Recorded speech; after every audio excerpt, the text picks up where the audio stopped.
Yung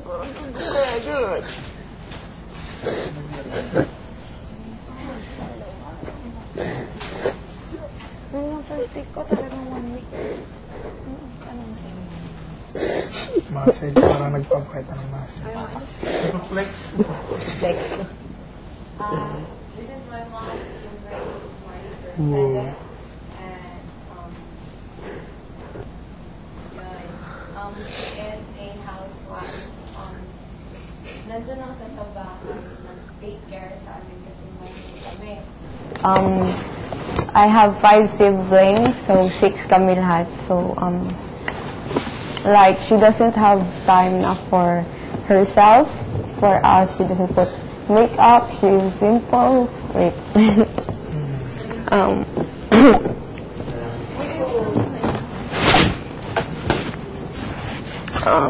She's really the best because she doesn't have time for herself.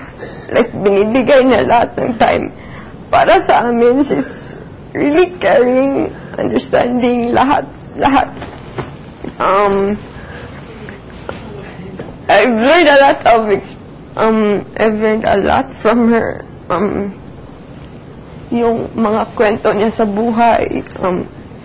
Before, nung bata pa siya, wala na ang kanyang dad.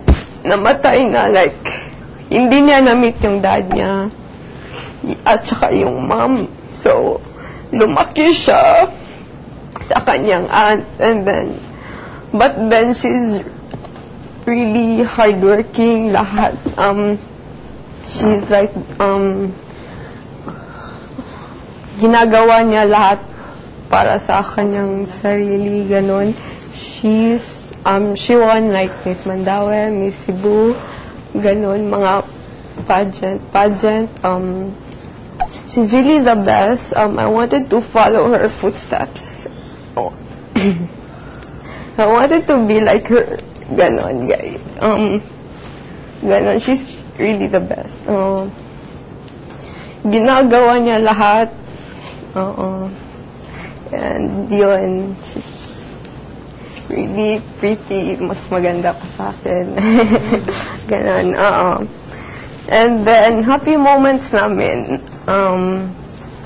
If mag-chika-chika, ganon, share ako ng story sa kanya about my day, ganon, punta kami ng malls, palagi kaming, magsasama, we're always together, share ng mga feelings ko, ganon, there.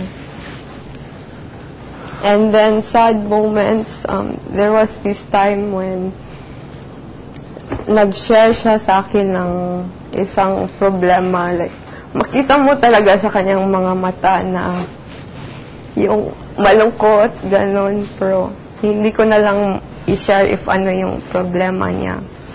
And then, I am there to listen, ganon.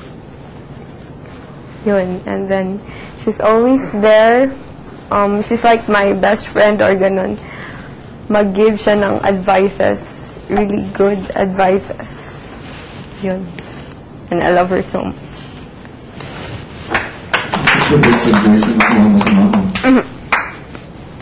Best advice po sa life at saka yung mga problema ko, mag-share siya ng mga advice. At saka yung mga experiences niya before, i-share niya. Yun po. Bigyan mo ko rin mo.